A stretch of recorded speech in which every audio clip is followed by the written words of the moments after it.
नमस्कार, पुन्हा एकदा तुम्हा सर्वांचे आजच्या व्हिडिओमध्ये खूप खूप आणि मनापासून स्वागत आहे।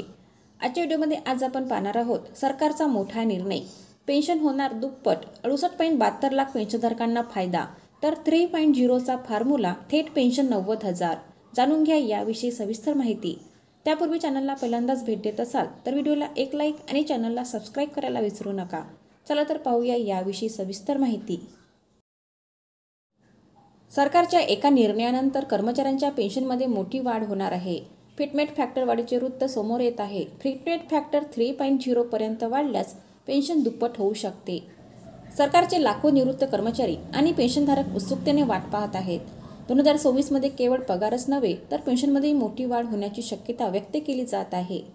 जर 8व्या वेतन आयोगात सरकारने फिटमेट फॅक्टर 3.0 किंवा 3.68 पर्यंत वाढवला तर कर्मचाऱ्यांच्या पेन्शनमध्ये दुहेरी वाढ होऊ शकते। उदाहरणार्थ, जर सध्याची मूलभूत पेन्शन 30,000 रुपये असेल तर 3.0 च्या फॅक्टरनुसार ती 90,000 पर्यंत जाऊ शकते। त्यामुळे निवृत्त कर्मचाऱ्यांसाठी हा मोठा आर्थिक दिलासा ठरणार आहे। फिटमेट फॅक्टर वाढल्यास पेन्शनधारकांना मोठ्या प्रमाणात आर्थिक लाभ मिळू शकतो। त्यामुळे लाखो निवृत्त कर्मचाऱ्यांसाठी मोठा दिलासा ठरणार आहे।